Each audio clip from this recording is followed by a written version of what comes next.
Hey guys, are you struggling with getting an idea for a 2mm army from your head to the tabletop? Well, today I'm going to give you my 9-step process for building 2mm units from start to finish. Over the last year, I've been working on a 2mm Lord of the Rings army. And over that time, I've developed a 9-step process which has yielded some really great results. And the process is really easy and simple, and it doesn't matter whether you're doing one unit or whether you're doing multiple units at once. And as a bonus, I found that this process really helps me when I don't have a lot of time to dedicate towards hobby time. So with that being said, let's jump down to the workbench and let's go through these 9 steps. So step 1, this is a really quick step, and it's simply to clean up the figures. So we take our figures. I'm using Antonine Miniatures 2mm figures from WarBases, and they generally don't come with much flash. If they do, sometimes you can bend it off quite simply with your fingers. Other times I might use a pair of hobby clippers or even a hobby knife, remembering always cut away from yourself. Step 2, again another fairly quick one, but this time we're going to take our figures and we're going to stick them down onto our base. Now for this, I use 2mm MDF bases. Generally these come with the figures, but you can order them separately. This one measures 2mm thick by 120mm wide and 60mm deep. To attach the figures to the base, I use a liquid super glue such as this, and very often when I'm trying to lay out the figures on the base, I'll consider what does that unit look like if I was a bird flying over it. So really getting the top down view of what a unit might look like in battle. Step 3, this time we're going to take our base of prepared figures and we're now going to add the flagpoles using some fluorescent wire. This is very thin wire, and I'm generally cut it to lengths between 3mm and 5mm, depending on what sort of banner or flag that I'm putting on and whether it's for a headquarters unit, a leader, or whether this is just for units that would be on the battlefield.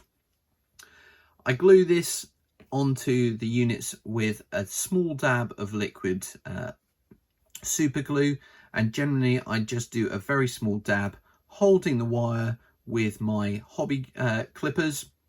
Again, not pressing too hard, but just enough to hold the flagpole in place, and this stops my fingers getting stuck to the super glue. Step 4, we're now going to sand the bases. So I'm going to take my unit which I've added the flagpoles to, and I'm going to cover the rest of the base in a PVA glue. I use Mod Podge for this, but really any PVA glue will work. And then I'm going to add some fine sand, removing any large pieces that might have crept in there from other projects. And I will allow this to dry for 24 hours before doing anything else. Step 5. Now we've sanded the base of our unit and we've allowed that sand to dry, we're now going to move on to the priming stage. So I'm going to take my base and I'm also then going to grab some black primer. And this could be done using paint through an airbrush. You could just use a paintbrush and paint the whole base black, but I tend to go for a simple, quick and easy method, which is using a rattle can spray. Now the one I use is this black primer from Halfords. It's relatively cheap and does the job. And what I'm looking for is a good coverage from all angles onto the unit. Once I've done that, I'm going to then leave it 24 hours to allow it to properly dry before I get on with the painting. Step 6.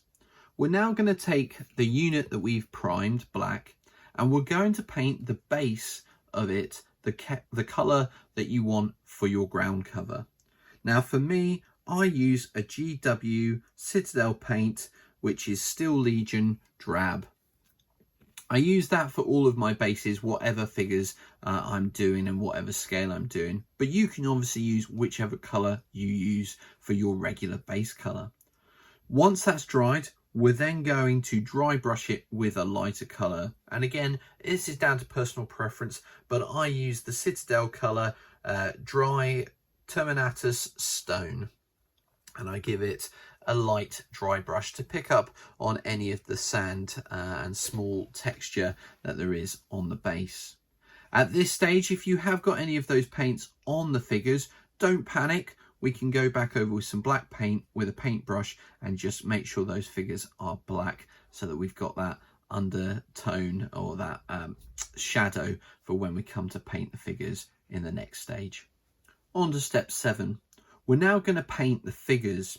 So we're going to take our base unit of figures, and you can see on here I've done the base and I've dry brushed it, and I've actually started to paint some of these figures.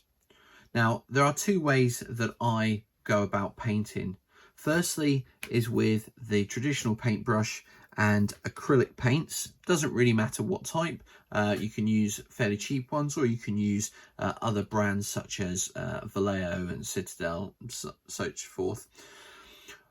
And with these, you want to be remembering to make sure that plenty of the black still shows through. This is going to create shadow on the figures, and it's also going to give you that depth. Also remember that when you are stepping back 3 foot and you're looking at these further away, they're going to look the part. So all you need to do is use dots of paint. You don't need to try to paint specific details.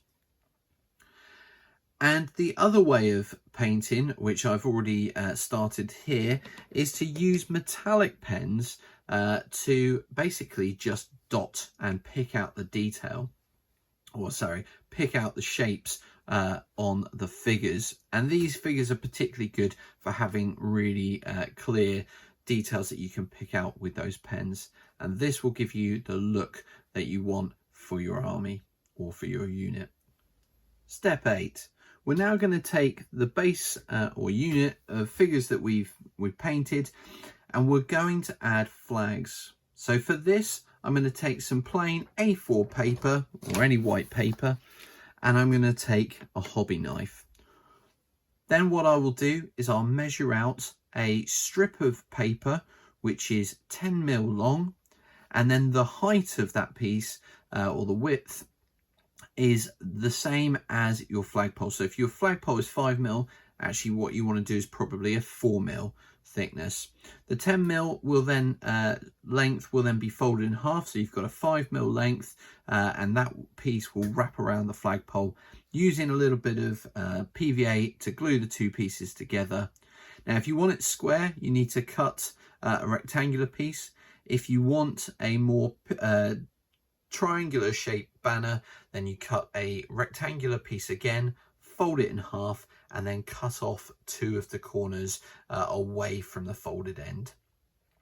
Once you've stuck those on, wait for them the PVA to dry, and then using some acrylic paints, give it a nice base coat of a solid colour, and then using probably a fine pen such as this, or using a very fine paintbrush, paint on any small details, remembering that at 3 foot away, you're not going to be able to tell too much. You just want an idea of the shape. And finally, step 9, flocking the base.